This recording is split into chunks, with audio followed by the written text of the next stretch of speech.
అందరికీ శుభములు. ప్రియమైన దేవుని బిడ్డలారా, మరి గడిచిన దినమంతా కూడా ఆయన రెక్కల నీడలో మనందరినీ కాపాడి మరొక నూతనమైన దినంలో వారంలో మనం ప్రవేశపెట్టిన విధానాన్ని బట్టి మరొకసారి ఆయనకి వందనాలు చెల్లించుకుంటున్నామండి. మరి ఈ దినము దేవుడు మనకిస్తున్న వాగ్దానము కీర్తనల గ్రంథము 40వ అధ్యాయము 2వ వచనము. నాశనకరమైన గుంటలో నుండి జిగటగల దొంగ ఊబులో నుండి ఆయన నన్ను పైకెత్తును, నా పాదముల బండ మీద నిలిపి నా అడుగులు స్థిరపరచును. ప్రియమైన దేవుని బిడ్డలారా, మరి దేవుడు ఎప్పుడు కూడా మనల్ని నాశనకరమైన మార్గంలో మనల్ని నడిపించడండి. ఎప్పుడు కూడా యథార్థమైన మార్గంలోనే మనల్ని నడిపిస్తాడు. మనము నడవాలన్నమాట అండి. మరి అది ఎలాంటి ఊబైనా సరే ఆ ఊబులో నుంచి మనల్ని పైకి లేపే దేవుడు ఒక్కడేనండి.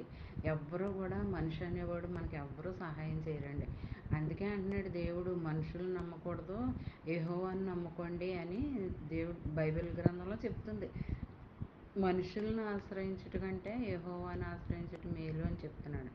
మరి అలాంటప్పుడు మనం ఎప్పుడు కూడా మనం ఏ అపాయంలో ఉన్నా, ఆపదలో ఉన్నా, ప్రమాదాల్లో ఉన్నా, మరి ఏ బలహీనతలతో ఉన్నా సరే మరి మనుషుని సహాయం కోరకూడదండి. ఇప్పుడు కూడా దేవుని సహాయాన్ని కోరుకోవాలి. మరి అలా మనం కోరుకున్నట్టయితే దేవుడు మనల్ని ఎంతగానో ఒక ఉన్నతమైన శిఖరానికి తీసుకెళ్తాడండి. మనల్ని స్థిరపడేలా చేస్తాడనమాట అండి.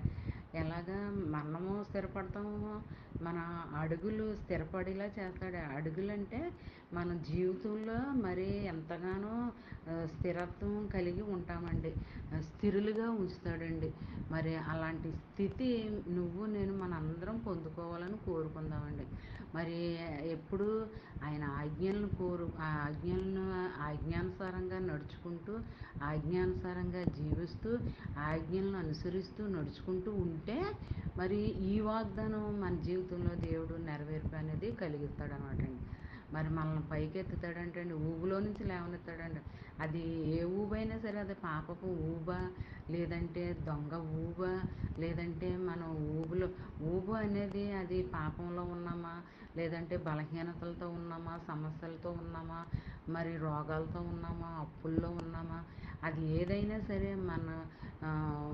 మన స్థితి ఎలాగున్నా సరే దాంట్లో నుంచి మనల్ని లేవనెత్తుతాడండి. పైకి లేపి మన పాదాలను బండ మీద స్థిరపడేలాగా ఆయన చేస్తాడనమాట అండి. ఎప్పుడు కూడా మనము ఆయన మీద ఆనుకొని ఆయన మీద నడుచుకుంటూ ఉంటే మరి దేవుడు మన పట్ల ఎన్నో కార్యాలు చేస్తాడనమాట అండి. మరి ఈ దినమంతా ఈ వాగ్దానం ధ్యానించుకుంటూ ఉండండి. మరి అంతే కదండి, ప్రతి ఒక్కరికి షేర్ చేయండి. అలా చేయడం వల్ల వారు చదవగలరు, మీరు దీవించబడతారు, చదివిన వారు దీవించబడతారు, ఆశీర్వదించబడతారు. ఈ దినమంతా ఈ వాగ్దానం ఎత్తుపట్టుకుని ప్రార్థన చేయాలని కోరుకుంటూ గాడ్ బ్లెస్ యు.